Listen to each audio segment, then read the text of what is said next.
Hello everyone, I am Tacet and welcome to the Gems of War Invasions, week 22, day 1. And of course, this week on Invasions we have a human restriction. This one actually isn't too bad, mainly because we have a couple things that will be able to help us with this. The main one being that we will be able to have a half mana start. Half mana start will be because of our Holy Saint Astra. So all humans will be able to start with that, including 2 different hero classes that we have to choose from, Plague Lord or War Priest. War Priest is pretty useless. However, it does have 40% score reduction, it does have a stun, and most people probably don't have it leveled, so getting it leveled some would help during the weaker battles.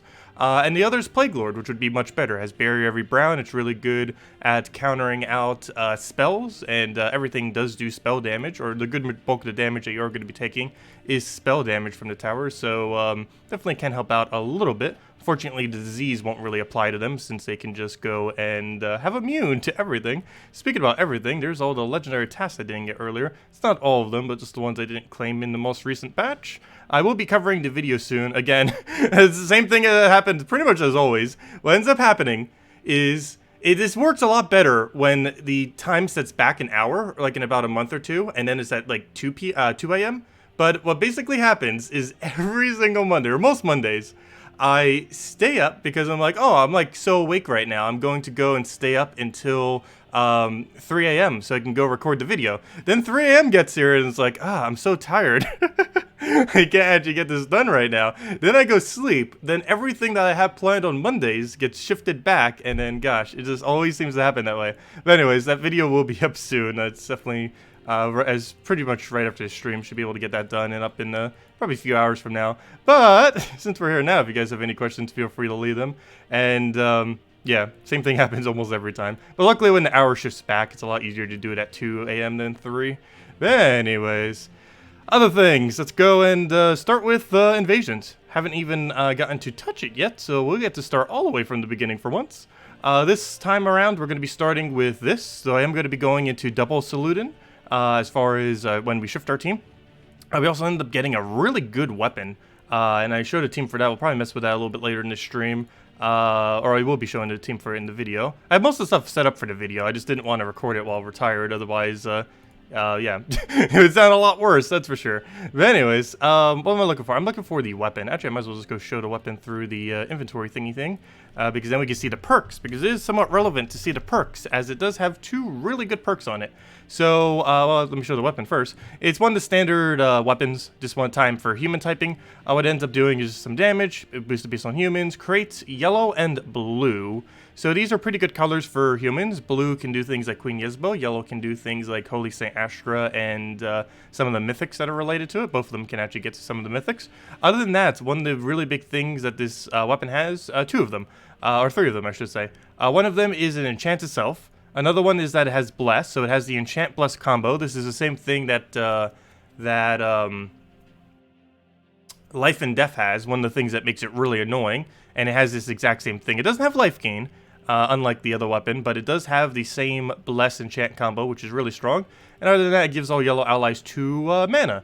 So could potentially be used in 4 times yellow team, 3 times yellow team related to human. So could have some potential there, especially since Holy Saint Astra is a yellow. So it would synergize into that aspect. And also gains 1 extra magic every single time, though that's least relevant compared to the other 3.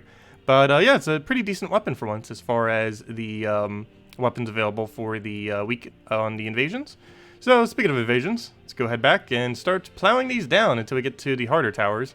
I will be running with double eventually once we reach 4 towers, but for now I'm basically just running a Rush Dawnbringer. So much so, I'm actually just going to put my Dawnbringer in first slot because I don't think we really need to worry about anything else.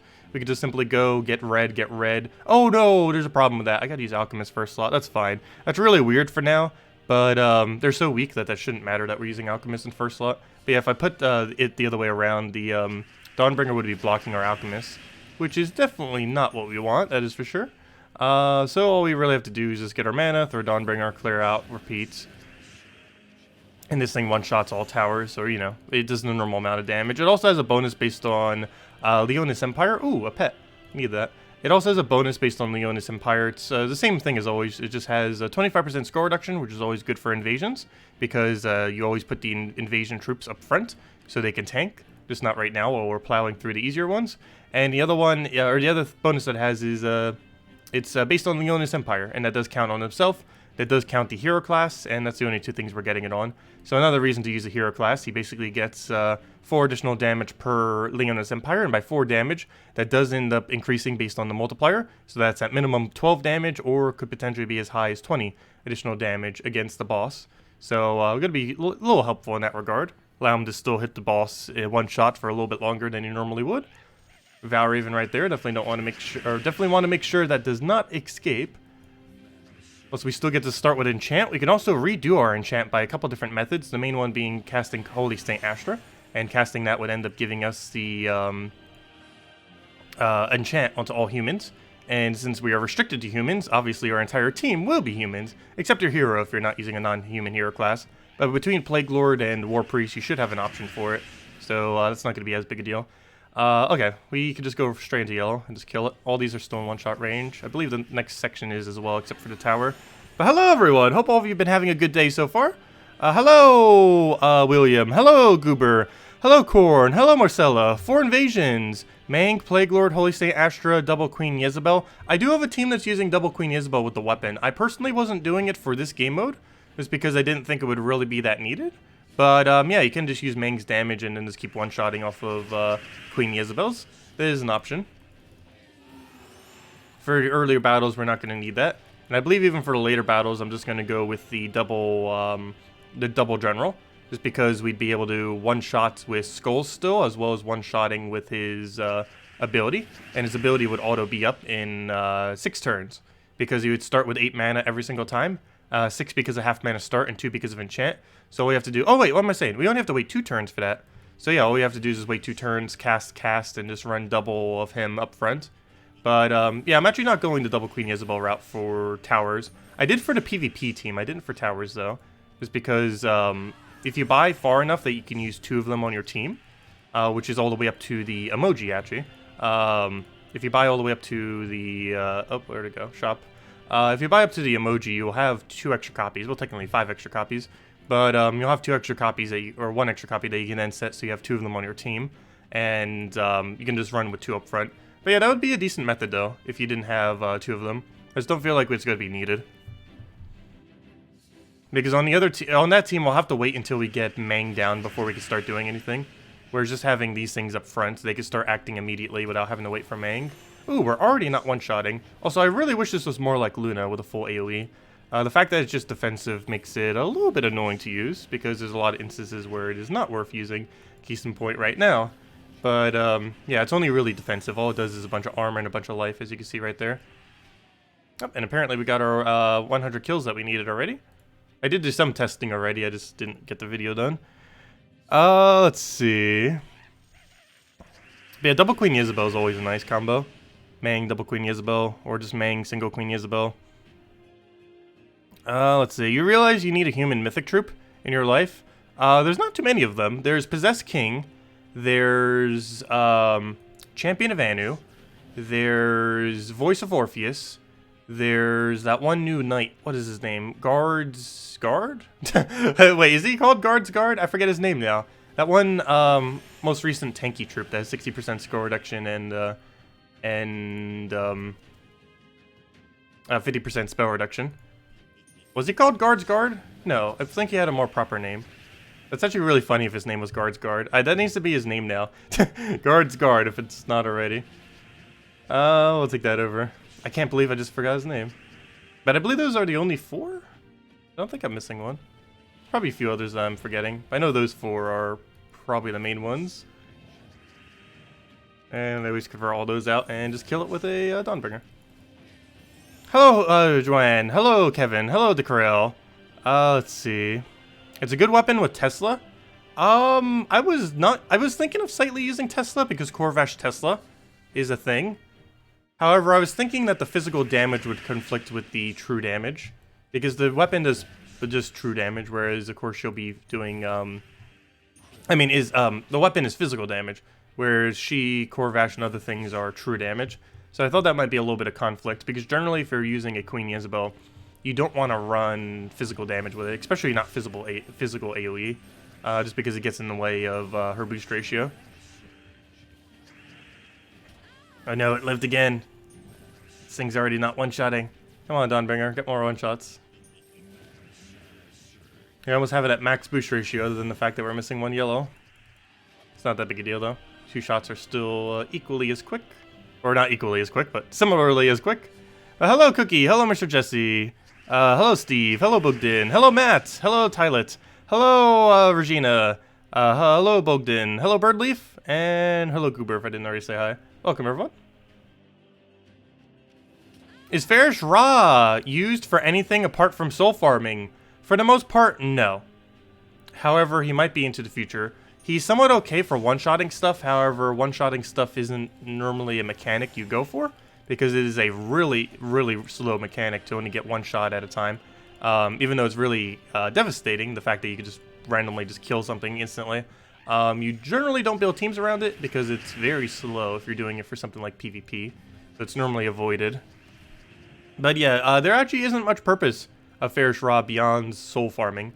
That's the main thing he's used for, and that's about it. The soul farming, more soul farming.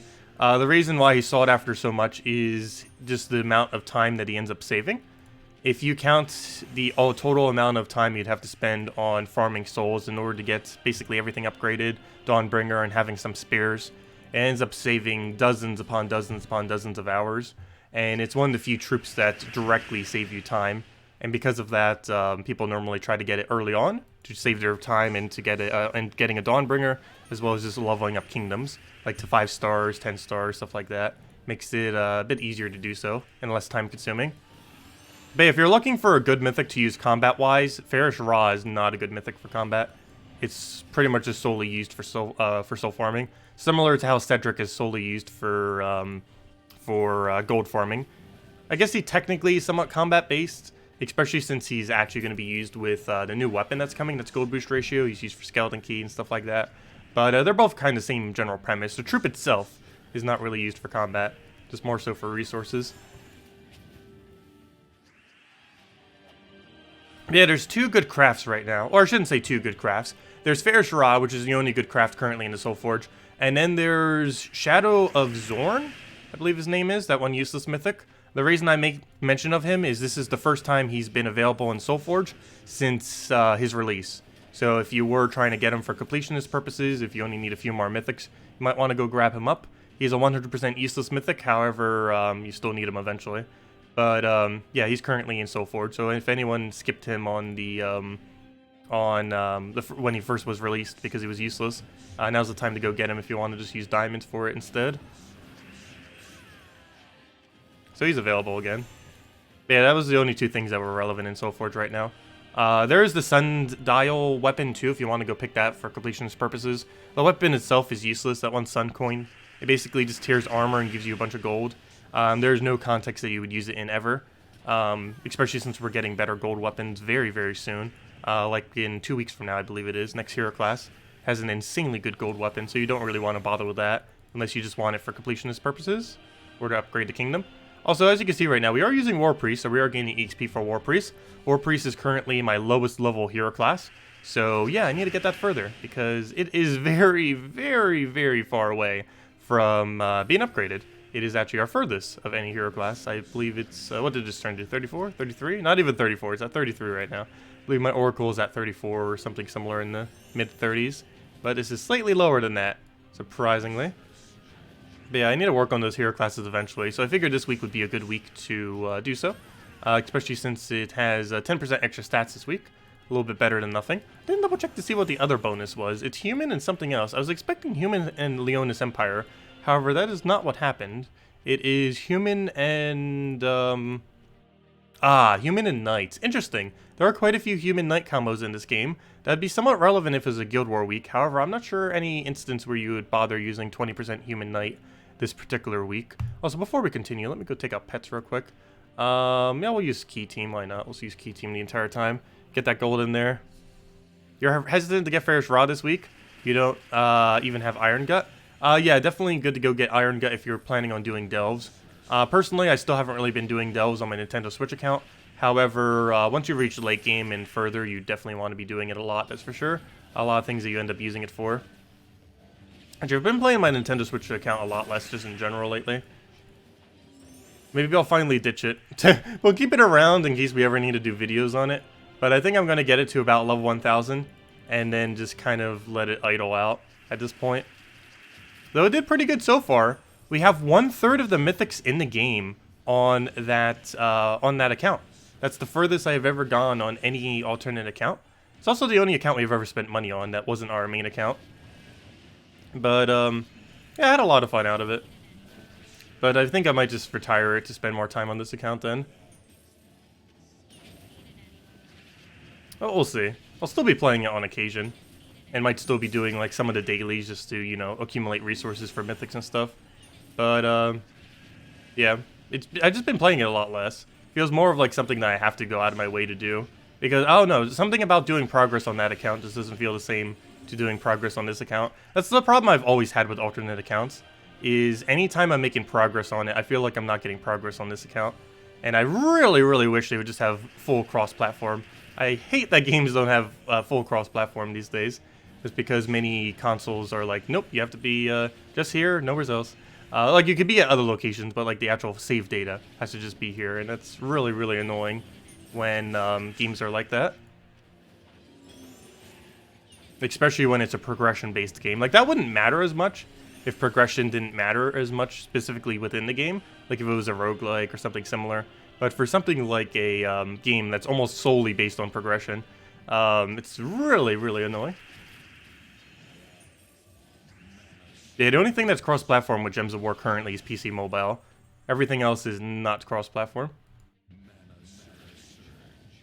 Which is disappointing, because I would be playing this account a lot on Switch if it was actually available on Switch.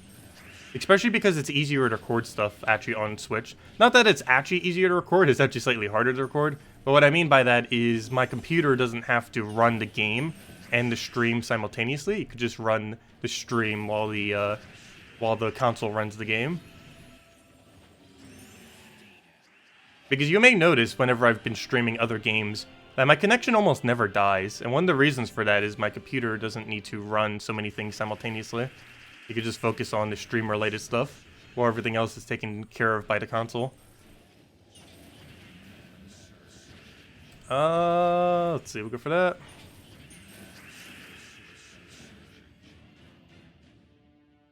No, the Switch Lite does not connect to the TV. Honestly, I would not bother getting a Switch Lite. I would buy a used Switch before I would bother getting a Switch Lite. Honestly, the Switch Lite seems 100% pointless. I'm not honestly sure why they made it, other than the fact that they're trying to go push it really hard when Pokemon comes out. But, and I will be getting Pokemon and doing that some on the channel, to some degree. But, I don't know, I don't understand why they ended up doing a Switch Lite. It's only $100 cheaper, yet you can sometimes get Switches with like $50 gift cards, so only $250, brand new. Not to mention you can get them used for about $200, like a full thing. The problems with the Switch Lite is the controllers don't move, so you're basically not getting a set of Joy-Cons. The next problem is they've had a lot of issues with Joy-Cons in the past, particularly the left Joy-Con on it, where the stick would have drift way earlier than other sticks, just in general. Like, mine ended up having drift as early as like a couple months afterwards, and there's a lot of concerns that their handheld will have that. And even if it doesn't immediately, still, even after a year, that stick's going to probably start having drift, and there's no direct way to replace it, since you can't specifically remove the controllers and put new ones in. So once that stick starts having drift, you're kind of out of luck, and that's going to ruin the entire console at that point. And there's no way to really fix it unless they have like a, I don't know, I guess there might be some kind of way to remove the thing and put a new one in. But it'd be a lot harder and more annoying to have to do, to take it apart just to do that. But there's going to be that issue. The other one is it doesn't dock. It's impossible to dock, which is probably the biggest downside to it, is you can never play it on your TV. It's purely a handheld, which seems kind of pointless. It has a smaller screen, which, yeah, you're basically downsizing. It's easier to fit in your pocket because the normal Switch right now can't really fit in your pocket properly. Switch Lite will be able to, or the Switch handheld, whatever it's called, Switch Lite? Yeah, Switch Lite. It will be able to fit in your pocket, but the problem with that is you're sacrificing it being able to fit in your pocket for a smaller screen, which will definitely hinder some games because of how small text might be and other similar things. And I don't know, just overall, I don't understand the point of a Switch Lite. Just get a Switch on sale or a used Switch is much better than getting a Switch Lite.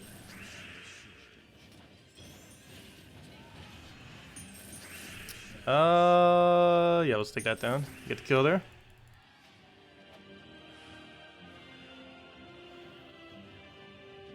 You're hoping they would come out with an updated Switch fixing a lot of the current issues, like you mentioned about the Joy-Con. They hopefully will be in the future.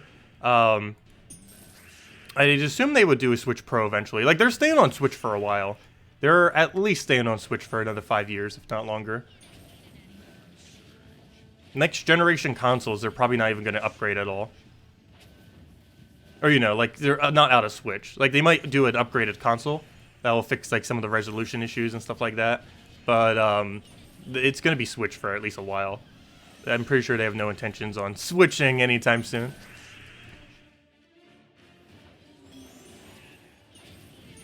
Let's see. We'll go for that. And then we just destroy everything. And then we should be able to get the kill with the key. But I believe it's currently the highest selling console right now, isn't it? Pretty sure it is.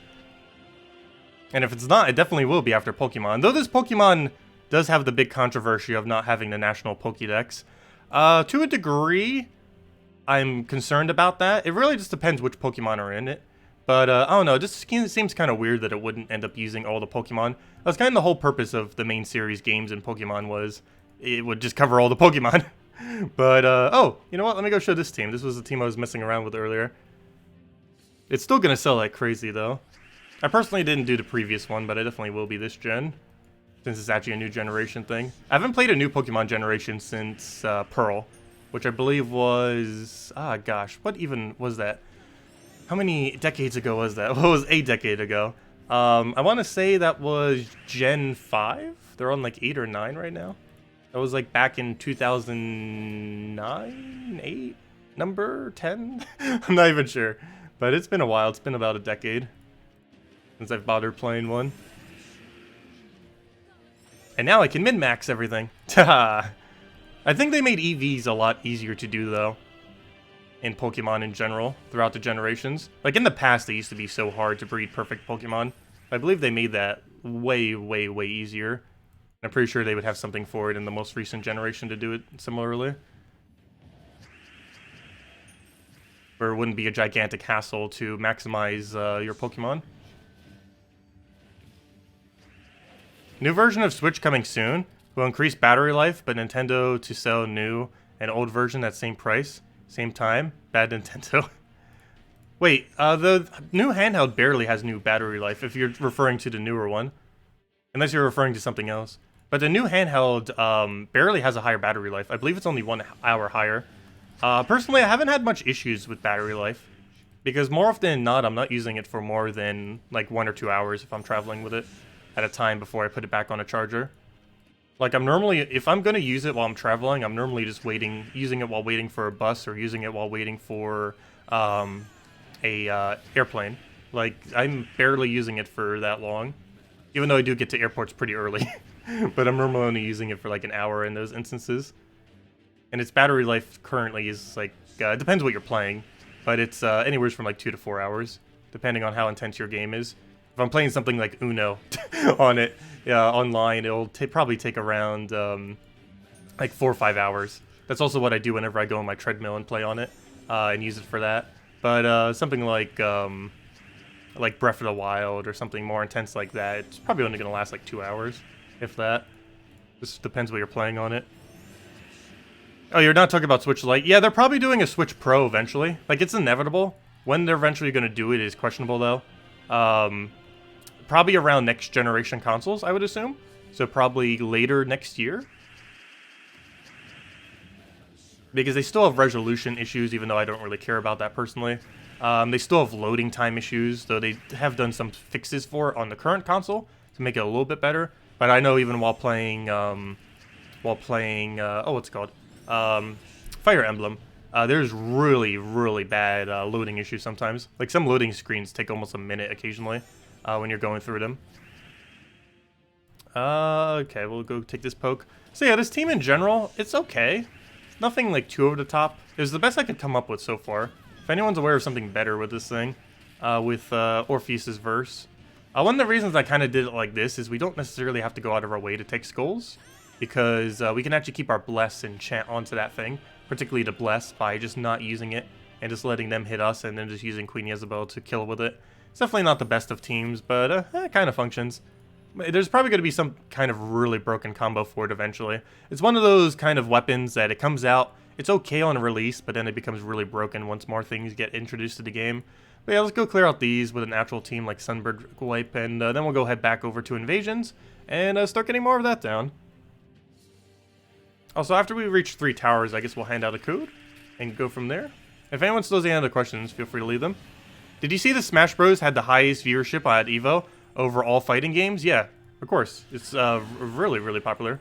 Smash Ultimate. It's probably the most popular Smash that they've done yet. Especially now that the console itself is getting more popular. But yeah, I quite literally bought a Nintendo Switch just for Smash initially. When I got it. It's an extremely popular franchise. I've been playing it since N64. Back in 1998. I was like, what, 4 years at the time? 4 years old. Or 5 years old. When it first came out. I forget, was it 1998 or 1999? It might actually have been 1999, now that I think about it. But, yeah, that series is really old and really popular ever since the second one, the Melee one. Actually, some people still play the Melee one to this day. Because mechanic-wise, it does have some of the best fighting mechanics. But, yeah, it's still popularized in, like, competitive gaming. Nowhere near as popular as, like, Smash Ultimate, though, but... Also, Smash Ultimate did get a new character recently, Hero. It's extremely broken. A lot of their DLC characters are. I mostly just use Piranha Plant, and I'm also going to do Banjo-Kazooie for sure once it comes out. Even if I'm not good with it, I'll be probably doing a secondary of Banjo-Kazooie. It's just such a fun character. Too bad Rare doesn't really do that much these days. They did what? They did Local-Lele? I can't say that properly. They did Local-Lele, or whatever that is. I'm pretty sure I'm saying it incorrectly, but that's like the biggest thing they've done recently. The main things I believe they were known for is, I believe they started Donkey Kong. They did Bad Fur Day, which is probably one of the, like, it's one of those games you look back at, and it's like, how on earth did this get on Nintendo? Let's see, what else did they do? They did Banjo-Kazooie, and I feel like they did one other really big thing. Yeah, Donkey Kong Country. Personally, I'm not a huge fan of Donkey Kong games. I don't know, I've never really been. It's probably because I'm not too huge a fan of platformers for the most part. Like, I've kind of liked some Mario platformers. Like Mario Maker, Mario Maker 2, and Mario Sunshine I like. But most of the other Marios I haven't really cared for. Mario 64 I honestly didn't care for much, even though it's considered like a really classic, great platformer. I like watching it some, like I've seen speedruns and other things of it, but actually playing it, I've never really cared for it. And all the Mario Galaxy ones, never really cared for, and stuff like that. Even Mario Mario Odyssey, why did I say that? Yeah, Mario Galaxy ones and the Mario Odyssey one. But, I don't know, I never really cared for them. It was basically just the Mario Maker 1, Mario Maker 2, and Mario Sunshine. Like, Mario Sunshine is like one of the only main series Mario platformers, or just even platformers in general, where it's like, oh cool, this is actually an insanely nice mechanic that works perfectly for this. But that's the only like real main platformer that Nintendo has done that, in the Mario Maker ones, that I've really cared for. It's just not a genre I normally play, and if I do play it, I'm normally playing indie versions of it. And that reminds me, that's a game that I haven't played yet that I actually really should. Ori and the Blind Forest. Like, that's a kind of game I wouldn't mind, when it's more story-based rather than platforming-based. This is not a genre I really have gotten into much. Hello, Mastin! I am doing pretty well. Oh no, I hear a thunderstorm. Electricity better not go out. Still need to get the video up. Yeah, I've heard a lot of good things about Ori. I just haven't bothered getting it yet. I'm probably just at this point waiting for a sale and getting it for like, what, $5? I'm not sure if it even goes on sale that high. I mean, that low. Maybe like 10 or 15. Actually, what is its normal price? I don't even know. But if I do get it, I'm just going to wait for a sale. I'll probably get it on Switch if I do get it. I've been trying to get more of my games on Switch just because it's easier and more convenient. I've actually haven't been doing much PC gaming lately. Really, the only PC gaming I've been doing is Gems of War. And I will be doing Darkest Dungeon 2 once it comes to PC. Or once it goes into beta, because I believe it's only going to be on PC initially. If it wasn't on PC initially and it just launched on everything, I would, of course, just go get it on Switch. But because it's launching probably in beta on just PC, I will be playing it on PC. I'm actually really hyped for that. I haven't been keeping up with it. I don't believe they have an official beta launch or alpha launch yet. But, oh no, when that thing comes out, I am going to be playing that thing like crazy. Really fun concept of a game for a roguelike, or I should say roguelite. Actually, I haven't played any like really proper roguelikes recently. I'm trying to think of any indie ones that have come out recently that are pretty decent. None actually come to mind, like really recent, like as in this year.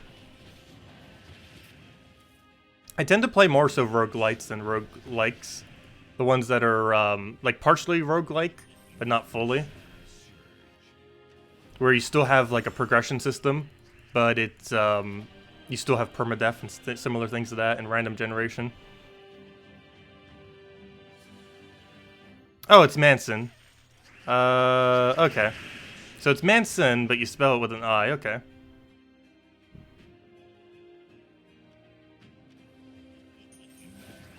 Yeah, I'm really bad with names. I've always been bad with names, and always will be. That's a problem I'm having with Fire Emblem as well, when I've been playing it here and there, is on some of the cutscenes and some of like the text within the game, it'll like mention a character, and I'm like, wait, who on earth is that person? You show the face, and it's like, oh yeah, I know exactly who that is, but you just mention the name, and it's like, wait, I have no clue who that is, even if I just literally talk to them. I always hate that so much. I am really bad with names. I'm way more of a visual person, that is for sure. Also, I should probably switch into the double team soon, because Dawnbringer's starting to get too slow. Dawnbringer, stop being slow. Let's see, can we still double shot? If we can still double shot, I guess we keep using it, but this will probably be the last set we can keep using it, otherwise it's going to start slowing down too much to be worth using. These are right at the point where it's going to stop double shotting, as soon as we go to the next section. Yeah, if anyone has any questions, let me know. Keep tangenting all over the place as far as what I'm talking about, but yeah. If you guys have any questions about invasions, the event week, anything. Don't forget, Vault event this weekend. If you have time this weekend, grind it out like crazy. I will be. My goal is Warden level 100 and Sunspear level 100. That is the goal for this weekend. And if I somehow have more time, I guess we'll work on maybe this hero class? Because if there was any time to work on it, it'd be when you have 10% bonus on it. So, even though it's weaker than using like Plague Lord or something, I still want to get it just to get it maxed, because we do need to get it maxed eventually. We're still about 120 hours away or so from maxing all hero classes. That should go down by about 10 to 20 hours this weekend. Though, of course, it's going to go right back up as soon as a new hero class comes out. When you craft Dawnbringer, do you lose the weapons? No, you do not lose the weapons when you craft Dawnbringer. You get to keep all 3 components. The exact same thing happens as well when you craft Xenos. You do not lose the weapons. They're just required to be able to craft it. Owning them is required, however, you don't lose them when you craft. Yeah, it's not really that clear on that screen. But yeah, you don't actually lose them. It kind of seems like you would, based on how everything else is. But no, you don't lose them. You get to keep them. Once you buy them once, you never need to get them again.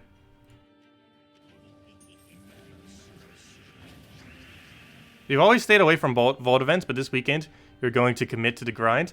I've kind of slightly skipped some. Well, I've never, like, completely skipped a Vault event, I don't think. But there have been Vault events I've played a lot less than some. But, yeah, it's generally a good idea to be doing Vault events if you have the time available. Just because the resource rate that you get is way ridiculously higher than normal.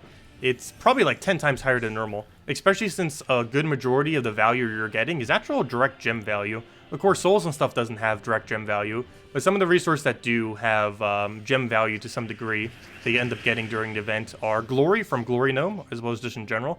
Gem keys, or any related key, all have some form of gem value to them. Gold, though it's very, very low, like 50,000 gold's only worth like 1 or 2 gems. What else? I think that's a good majority of it. Obviously, Vault Keys, good majority of what's underneath that. You can get physical gems, which obviously has gem value. Diamonds technically have gem value, though it's very low. They're only worth, theoretically, like a half a gem to a gem each or so. I guess that you could consider them 1 gem each, as far as their value. And a few other things. But yeah, you get a lot of resources. Plus stuff that doesn't directly have gem value that you might need, like souls, for example, which can't be converted into any form of gem value. However, if you haven't done the soul grind yet, it reduces down the amount of time you need to grind. Hello, Adrian! Welcome! Also, as I mentioned, as soon as we hit 3 towers, I will go hand out a code. I will go test this once with Dawnbringer, though if it doesn't 2-shot, I'm switching to a normal team. This is just a quick kill everything, the team that we're using now. Let's see. Nope, it's not enough. We're gonna need a triple shot. Okay, it's time to ditch this team. It's time to go double him into damage source. Actually, what do we get rid of? Hold up. What do we get rid of? Because I want to keep Hero on this team. Let's put down purple. Get another Dawnbringer. Actually, before we do, let me get rid of his barrier so we can just do one more Dawnbringer to kill.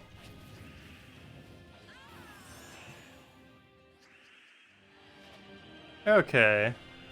What revamp do we need here? So we'll put you there, put a general, put another general. We can't really fit Alchemist in here, can we? Wait, I ended up having a team for this earlier. What did I end up putting there? Did I just ditch Hero? I want to keep Hero for EXP purposes, though, for all of these. I might have just ditched Hero, which would make the team stronger. However, we wouldn't have Hero in it. Let me see. I believe I did ditch the Hero, didn't I? I did. I went double General Suludin, Alchemist, and Holy Saint Astra. Problem, though, is that completely gets rid of Hero. Even though it's slower, I guess I'm going to go and put Hero there then with something. That's not what I want. Go over to Guild, go over to Invasions. Okay, let's go put Hero there. Fight. So we need General. We need another General. And then we replace Weapon with something. I thought we could go pure yellow if we really wanted to. The Dawnbringer's not going to be good in this context. Let's see. We could do that human thing. This would have full bonus on it. And it would create yellow and blue, though the blue would be pointless because we would have a blue weapon at that point. Could go Mountain Crusher. Could go Essence of Evil. Could go, let's see, what are we missing color-wise? Red, blue, and purple. So that gives us quite a wide range of stuff we can actually use. Essence of Evil actually probably shouldn't use because they're going to have immune. Trying to think of something that we could do to help speed them up, though. That is related to Hero. Something that's good at one-shotting or giving them better damage. I guess an Earth's Fury? That wouldn't be needed initially, though. But it would make it so they're up to one-shot range. And we wouldn't necessarily need it immediately, just kind of for the extra damage. Anything that would create skulls would also be good. Problem is, there's no good weapon for that anymore. Ever since they nerfed, like, the only one that was. Let me just check all 3 of these colors and just see everything that comes up, I guess. Blue, red, and set it to any color and just set blue, red, and purple. So anything here would be okay. Oh yeah, they made Anu Scepter. That's something I didn't really make much mention of. But Anu Scepter, this most recent patch, can target blue now. It's something that's been that way since the beginning of the game where it couldn't target blue, but it is finally capable of targeting blue now, which definitely makes it better. That's for sure. Oh yeah, we have that one tower season after all, though. I'm not currently being... Oh no, stream just went down. Come back, stream. Come back. I was just talking about the hurricane. That's funny. But it is hurricane season right now. But no major hurricanes yet, and hopefully we don't have any this year. There have been the last 2 years, and yeah, hopefully there isn't this time around. I feel like September is the biggest time for when they've been hitting recently, but yeah, hopefully we don't see any. Well, for now, I guess we'll just go Earth's Fury. You know what? Worst comes to worst, we could just use Dawnbringer there. Just go pure yellow, keep it like that. You know what? We're just keeping Dawnbringer. This team's gonna slow down because of it, but it's fine. It's not that big a deal. Shiota vs. Gaia, Tesla, Saint Astra. Haha, double Tesla. Yeah, double Tesla would end up working out pretty well. I'm wanting to go down the one-shot route, though, where we one-shot, one-shot, one-shot, one-shot. Of course, that won't really work until we reach 4 towers, but, or it won't work properly until we hit 4 towers. But that is my game plan. You just spam instant kills like that.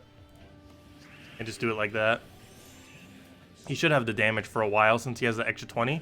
He also has it on skull hits as well. It eventually falls off, but for the section of which it works in, we're probably just going to spam it like that and get it done pretty easily. Also, while it's not really used that often, this hero class does have stun. It's the only hero class that has stun specifically on one of its perks. It's not really a good stun, however, it's still stun nonetheless. And yeah, get to have some stun. That's not really that relevant soon though, because once we reach just towers, we can't stun towers. So that's going to be a lot less effective. Also, that better count as a kill. I need to go double check. Does Queen Isabel count as a kill on the tower? I want to say yes, but I actually don't recall because I'm not sure if we've ever had an instance where that mattered. Let me see. Did we get 2 tower kills? If not, they just gypped us a kill. Okay, good. No, never mind. Yeah, good. I saw 2 trophies for a second. It's like, wait, never mind. But no, it's 2 tower kills. Okay, so it does work properly. I didn't even realize that Queen Isabel can kill its own tower. Interesting.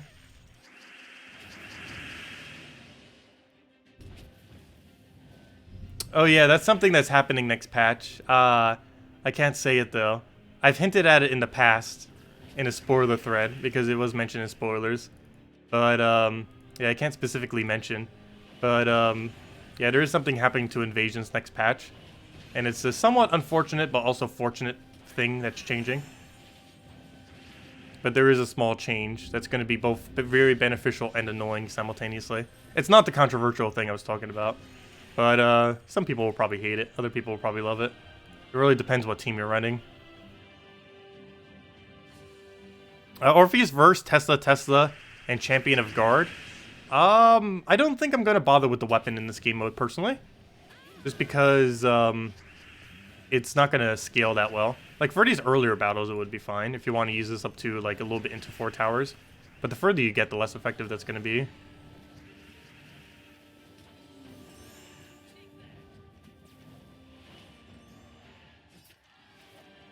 There we go. Oh yeah, I said I'd give code at 3 towers. Let me go do that right now. I did say once we reach 3 towers, I would hand out code, and we are at 3 towers. So it is code time. Let me just finish out this battle since we already started. Oh, I did get her mana up. That's not going to be useful. Here, have enchants, I guess. Re-enchant our enchants. Have a Dawnbringer. And then we just one-shot into poke. Do we have a drop for that? No. Let's take mana manually then. Double poke. And 1 skull will take him out at that point. Nope. He does not want to go down. Oh, I forgot Leonis Empire bonus. We do have 3 Leonis Empire right now. So that has 12 additional damage, which is a decent amount. Extra chunk.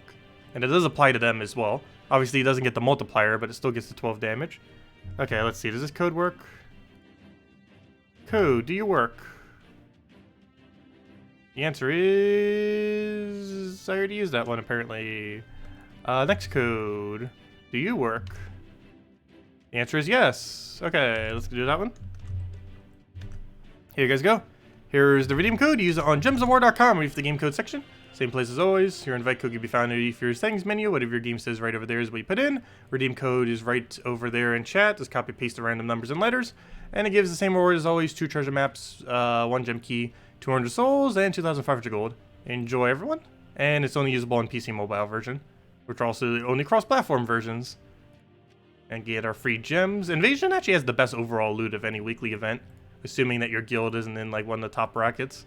Let's go grab all this loot. Another vault key, little chest piece thing, all that strategy. And we get a useless green, but hopefully the rest of the orbs will be a little bit better. Still got another 4 to attempt on. Obviously we're not going for leaderboard. Oh, also, one other thing I forgot to mention. We're getting a new cute pet on Wednesday. It's not that. Timer didn't expire yet. I did do this pet, right? Yeah. But we're getting a new cute kitty for International Cat Day? Kitten Day? Something day? But, yeah, we're getting a cute kitty. And it's definitely going to be my new shoulder pet. Because it is so adorable. I've been wanting this pet for a while now. Like, it was hinted in the files for almost a year now, if not longer. And we're finally getting it! So cute. What did I take here? Back to invasions. Back to that. Fight. Yeah, and everyone, feel free to leave a like on the video. Definitely helps out a lot if you guys enjoy. Also, our Monday streams always get the highest amount of views. I assume that is because it's a new event and everything. But thank you guys for joining us. Greatly appreciated. Of course, we stream every single night at 8 p.m. Eastern Standard Time.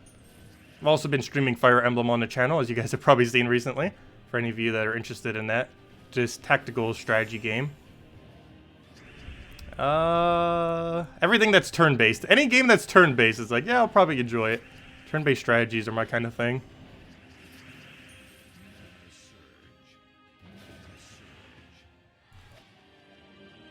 Hey, level 34, nice. Yay, kittens.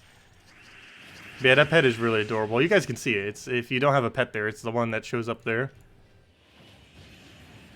Also, the first thought Valraven, what are you doing? Get to 4 towers already so we can just not have to deal with it. Because once there's 4 towers, there's no Valraven in play. Which is nice. Okay, I'm going to do this for enchant because there's no way to directly take mana. Oh yes, there is. There was yellow right there. Fail. Oh, not too big a deal. However, I do need to make sure I keep denying yellows. So much so, I'm actually going to go for a poke first on him just so he doesn't crazily go for like a 5 times yellow out of nowhere. You never know. It's Purple Storm, so probably not, but there we go. Okay. And just 7 more sets, and then we can finally deal with 5 towers. And once, or 4 towers, I mean. And once we're dealing with 4 towers, this team will increase exponentially in speed. Because then we can start taking one-shot skulls, which obviously helps speed things along. Also, still haven't gotten rid of that cough yet. Asthma is so annoying. I haven't had any kind of asthma-related reaction since, like, 14 or so. And I'm 24 now. So it's been like a decade. I'm not sure what exactly did it. It happened, like, right after the flight. So I'm not sure. Maybe I just got sick on the flight. But that wouldn't have really been, like, asthma-related, so... Not sure what exactly caused it. What do we take here? We'll go for that. Do I have any pets? Currently, no, but I have had a lot in the past. Right now, I can't really financially have any pets. They're just too much of a liability in that regard. I do not have a lot of spare money currently. That is for sure. And any spare money I do have, it's going towards emergency funds or savings at the moment. I know, I currently don't have any pets. So I've had a lot of pets in the past. Let's see if I can end up naming all of them. I've had 2 cats, one of which was absolutely amazing, the very first one. I've had turtles. I've had goldfish. I've had koi fish. I've had a bird. Those one with those little Pikachu cheeks. Because obviously Pikachus don't exist. When Pokemon was really big, like back in the late... Well, Pokemon's always been pretty big. But when it was pretty big back in like 2000, 1999, stuff like that, like around that time, my parents ended up getting me one of those little birds that have those red cheeks. Because it's the closest thing to a Pikachu that exists because it has those little red cheeks. It was so adorable. So I had that bird. I've had a rooster and 3 chickens. And it is so convenient just having daily eggs from the chickens. There are a lot of maintenance, but free eggs. The maintenance is more than the cost of the eggs, but it's the only pet that basically pays you back. Unless you're recording them and get a viral video. But they're the only kind of thing that directly, consistently pays you back, since you no longer ever need to buy eggs, which is kind of nice. So I've had that, 3 roosters, 1 chicken. Had a bunch of really large koi fish in a pond. I've had hermit crabs. I've had frogs. What else have I had? I think that's it. I've never had a dog, oddly enough. And yeah. I'm trying to think if there was something else. I think that's a good majority of them. But currently I have no pets.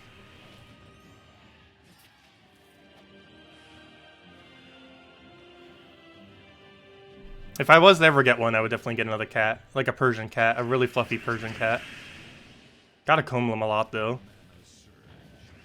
But they're pretty low maintenance. They just lay there doing nothing pretty much all day. They're really adorable, though. They're also one of the nicest cats. Like, behavior-wise. Like, they're not the kind of breed that would, like, try scratching you or anything like that, normally. They're normally pretty chill. They're normally too lazy to bother scratching you. They just lay in the sun all day with their fluffy fur.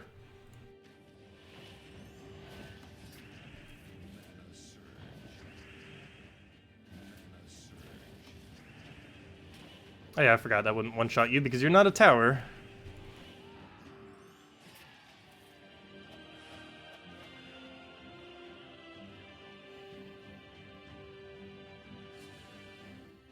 Yeah, I honestly wouldn't mind getting some chickens again. The only problem is they'd be really, really expensive. Like, the only reason we even had some chickens in a rooster is because my dad at the time knew a guy, and he just had excess, so we got it for almost free.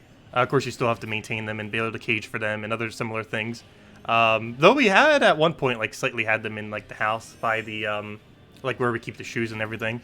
You can actually kind of maintain them in a house if you really, really wanted to. Like, we at one point, we somewhat closed off a, like, the little area that you kind of walk into when you first, like, enter a house. I forget what the proper name for that is. There's a proper name for it. But, like, a designated little area, and we kind of just closed that out and made it into, like, a little backup chicken pen. Though we did have an actual proper chicken pen in the yard. But the wolves ended up eating all of them eventually. Or not the wolves, the coyotes. Because the township released coyotes for whatever reason. Well, they did it to try to keep in check the deer population. But it didn't do that. It just ate everyone's pets. So that didn't work out. I think there were some lawsuits against them because of that as well.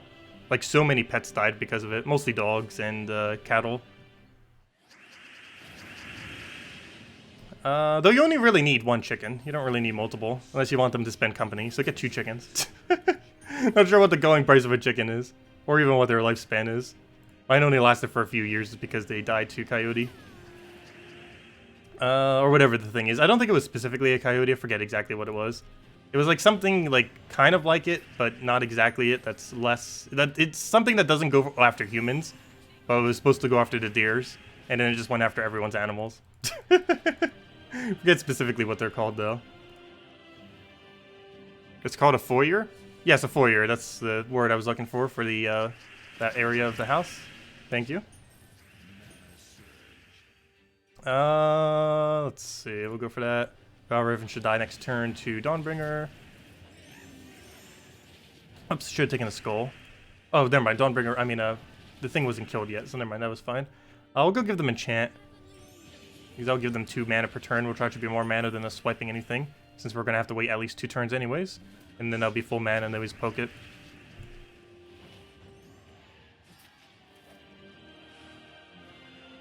But yeah, my favorite pet ever probably has to be my first Persian cat. I've had it since, or I was like born with it. It actually attacked me on day 1. It was kind of funny. It's why the cat was actually declawed. Because it ended up attacking me, like when they brought me back. Because they just had me down and it just like started, like they like showed it to the cat and like started attacking it. Because it saw it as competition. And then it got declawed and never attacked me again. It was just always be by my side and cuddle with me, and it was really adorable. Walk around with me when I used to crawl and stuff like that. It was such an adorable cat. But that was probably my favorite pet I've ever had. It ended up living to 20 years old too. I was about 11 or 12 when it died, but its lifespan ended up going to 20.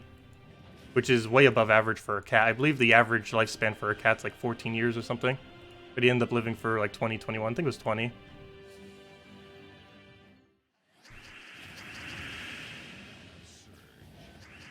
What do we go for here? Let's take out the enchant towers because those are always annoying. Get some more mana back on him so we can go for another hit. I'm not going to go for enchant yet. We only have one thing that needs it currently. It wouldn't be as worth it. Then we go for another poke and hopefully find a skull. That skull will kill if we find one. Problem is we don't have any. I'll take that and hope he baits out the brown. Nope. Oh, well, one more yellow or brown will do it. If we just surge on it, skull will as well. Where's all the surges? There we go. And one-shot skull. What can you use besides Dawnbringer? Alchemist. Alchemist would actually be better than using Dawnbringer. The reason I'm using Dawnbringer is because I want hero XP. But if you don't care about hero XP, just use Alchemist there. It's actually stronger than using hero. I'm just doing it for the passive EXP. Because this hero class I have extremely underleveled. But if you're not worrying about leveling hero classes as much yet, just put Alchemist there. Goes way quicker. Because you would just be able to Alchemist. Basically, you cast with him, you cast with him, you cast Alchemist, you cast with him, you cast with him, you won. Works way quicker than this. I forgot, we have a mana issue right now, don't we?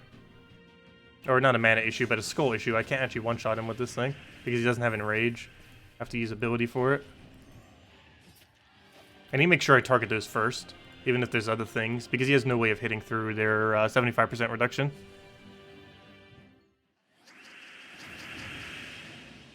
Yes, I know, declawing a pet is cruelty. I am aware. So is neutering and other things. It was done for a really specific reason at the time, though. So that it wouldn't hurt the me. So it wouldn't hurt the me. But yes, I would never declaw a pet if I was to get one now, obviously.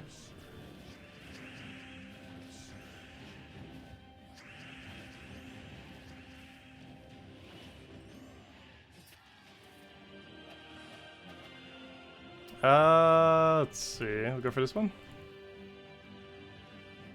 But yeah, they already had the cat for like over a decade or so at the time. Or I don't think it was a decade. I think it was like 8 years or so. And they weren't just going to get rid of the cat because they had me.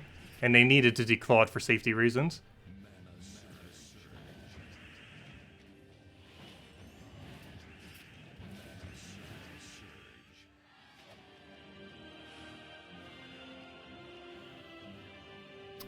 Do you receive a bonus when you level up all your hero classes? No.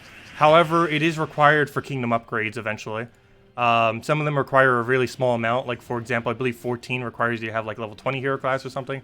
But eventually, as you progress through higher star levels, as the game progresses, level 20 kingdom, or a 20 star kingdom, requires, or what am I saying? 20 star. Yeah, 20 star, I was correct. A 20 star kingdom requires level 100 hero class. So once we start getting to that point, it is required to max out your hero class in order to be able to get the star level. And I believe level 18 requires like level 70 or something. So you do have to get it pretty far once you start getting to the really high stars. But other than kingdom upgrading, no, there's really no benefit. That, and if you ever really need it for utility purposes. There are some hero classes that are very, very niche instances. However, most of them, for the most part, you don't really use. Like, for example, Dervish hero class, or the one we're using right now. I mean, War Priest. You're almost never going to use War Priest. It is really bad. There's just nothing really viable for it. But you'd still want to eventually level it for kingdom upgrade purposes.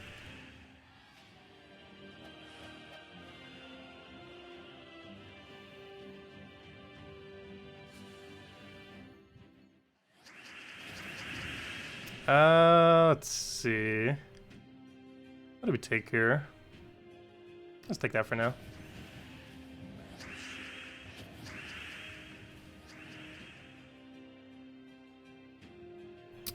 Farish Ra is in Soulforge again. He came quicker, he came back quite quick. Yes. The way that rotations work on Soulforge is they are on a cycle-based system. However, once that cycle resets, it can be anything from the entire game.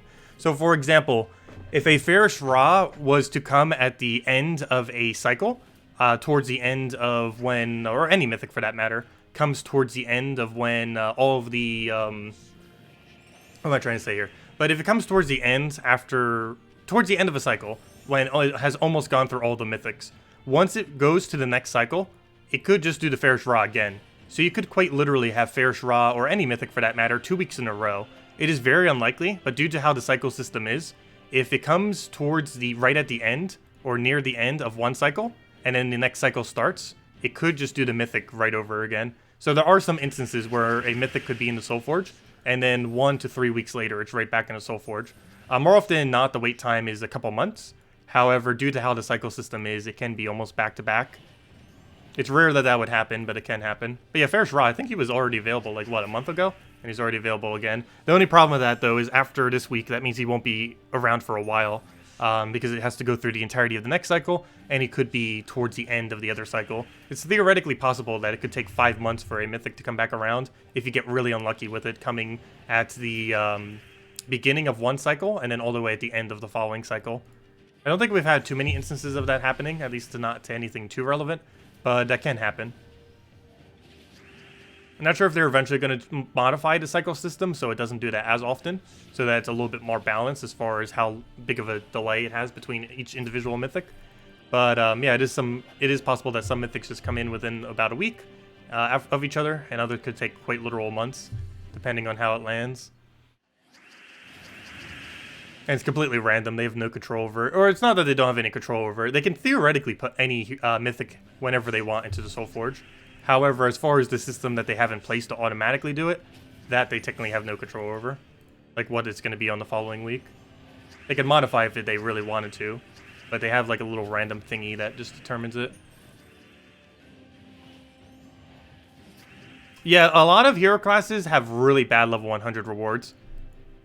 Very, very, very few of them have good ones. The only good level 100s are the elemental one, the one that gives +1 magic to elementals, the one that gives immunity to a bunch of stuff, the stun, the devour, all that, the 7% instant kill, and that's about it. Those are like the only 3 or so. I think there might be some that you use ever so occasionally, but those are the main 3. The 7% instant kill, the immune to stun, devour, and a few other immunities, and the one that gives 1 magic to elementals per cast. And that one's mostly relevant because 1, Titan has it. 2, if they ever had an elemental hero class that has it, it would be really, really devastating. And 3 is a lot of mythics utilize it. Plus elementals have half mana start. And there's a lot of good mythics that have half mana. I might as well just grind this thing normally if we're going to bother giving this thing extra leveling. It's going really slow right now. And if we get Alchemist, we could just double cast into double cast. And be done with it. What's the purpose of shards? Which shards are you referring to? Chaos shards or those little blue ones that you get from dungeons? The little blue ones that you get for dungeons, their main purpose is to convert them into diamonds. They're basically like mini diamonds that have a soul sink attached to them. A pretty small soul sink, but a soul sink nonetheless. But yeah, you basically just convert all of your shards into diamonds. If you're referring to chaos shards, you just throw them onto underworld portals. I assume you mean the normal shards though. The little blue shards are for crafting diamonds, and the little purple shards are for using them on portals in the underworld.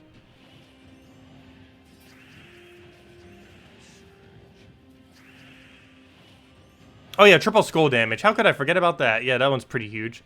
The triple skull damage on burning. That one is very large. Okay, good. I was gonna say we didn't get a skull drop, but I didn't see it was a Doom Skull. I was looking for skulls and didn't realize it was a Doom Skull. Fail.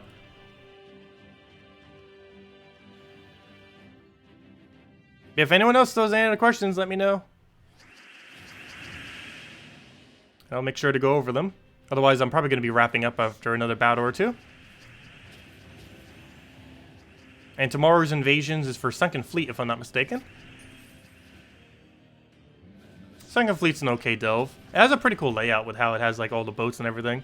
But it's a pretty average, nothing really noteworthy kind of delve. I shouldn't say that though. Obviously, its troops are relevant. The fact that it has that one 50% mana start. And I believe it has that one cursed stun thing as well.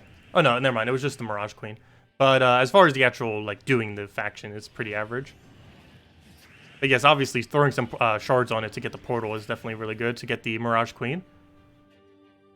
Because Mirage Queen is insanely powerful. Not only is it used for elemental bonus, with its 50% mana start, but you also have the Sunbird synergy that you can end up getting with it, and use it as an alternative to Forest Guardian. It's basically an early version of Forest Guardian that is way easier to obtain and way more consistent to obtain. That's one really nice thing about the Underworld, is it allows newer players to get access to really important troops, because they're way more consistent than event keys and other similar things.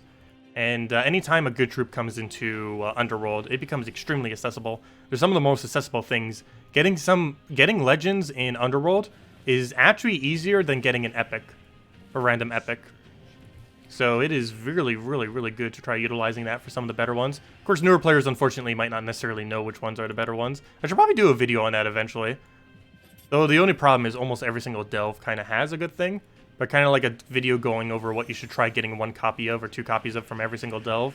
Like, obviously, some of the more obvious ones are Gargoyle from Hall of Guardians, Mirage Queen from Sunken Fleet, Gob Truffle from Amethrax, and some other things like that. But, yeah, that would be a good video idea. Maybe I'll even cover that tomorrow.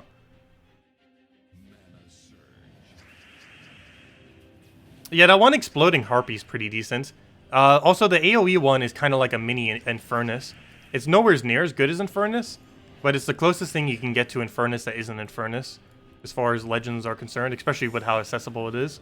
So if you want like a really mini version of Infernus, the legend from that kingdom, the Harpy Kingdom, is pretty decent for that. But anyways, guys, oh yeah, Alder Father is really good, particularly for Guild War Defense, but also just in general, because it's a skull spam that has a summon. Oh, we got an orb. Oh yeah, duh, from reaching stage 8. And from that we get a useless orange. Oh well. But anyways, guys, oh, also we're going to probably reach 1 million glory again this weekend off of glory gnomes. So that's going to be cool. That might be one of our goals to go and get. But anyways, guys, I'm going to be heading out for now. Thank you so much for coming down. We'll be back tomorrow, same time as always. 1 hour prior to now tomorrow at 8 p.m. Eastern Standard Time. I'll be, you know, doing the normal things. We'll be doing the faction, doing some more invasions, all that good stuff, and answering questions, anything guys want me to go over. Other than that, feel free to leave a like on the video. Definitely helps out a lot. And yeah, hope you all have a wonderful day, a wonderful night, and I will catch you all tomorrow. I also will be streaming some Fire Emblem tomorrow. Exact time that I will be starting, I do not know. But probably around noonish or so, or a little afternoon. Because we haven't played it for a while. It's been, I think, since Thursday that I've actually played it on the channel. But yeah, we're still going through that and storyline and all those things. Why is the Stone Song backdrop locked? I'm not sure what you mean by that. Not honestly sure what you mean by that question. The Stone Song backdrop locked. Hold up 1 second. What do you mean by that? I am not sure.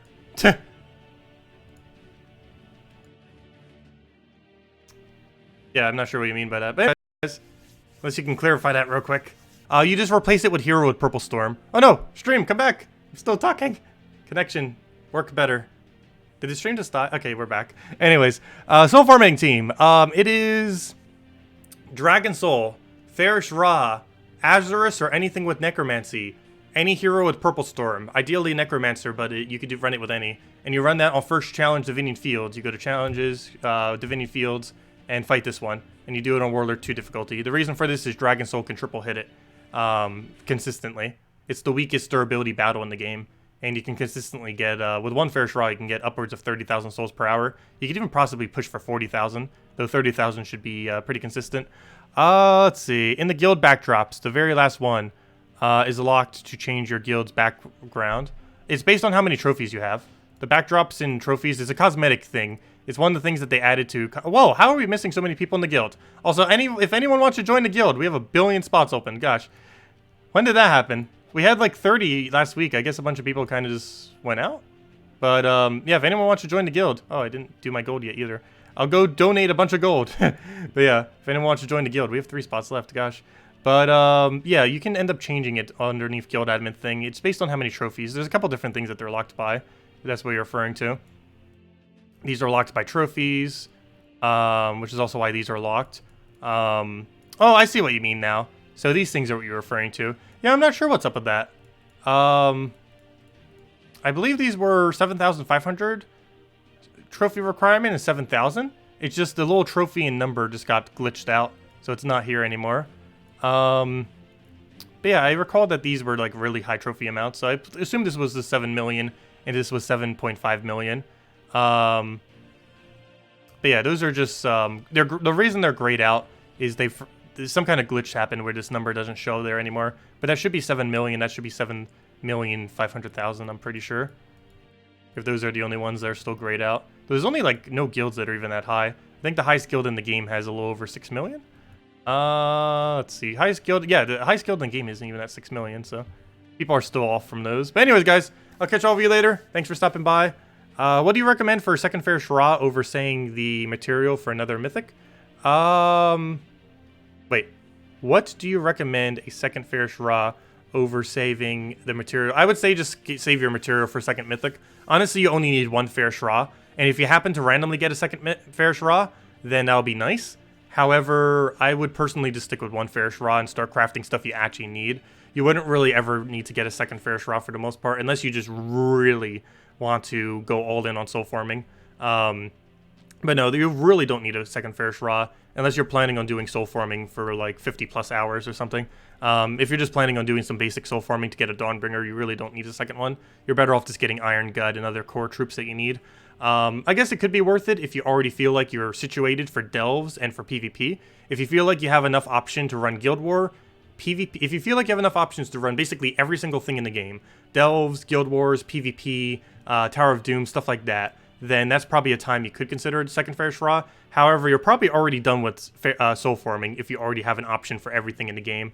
So once you have the one, you don't really need to go out of your way to get another. And if you happen to just get a second one randomly, then it's not a big deal. You just get to have 2 Fair Shras then. That actually ended up happening on my Nintendo Switch account, luckily. But yeah, unless you're planning on soul forming a lot, you'd have to soul form for at least like 50 hours for a second one to be worth it, of specifically grinding out on Divinian Fields or some similar location over and over and over again for it to be worth actually getting a second one, compared to just getting another core troop that's worth using in a different game mode. But anyways, guys, I'll be heading off for now. Thanks so much for stopping by, and I will see all of you soon. Have a wonderful week, have a wonderful night, and I'll catch up with you later. Goodbye, everyone, and thanks for watching.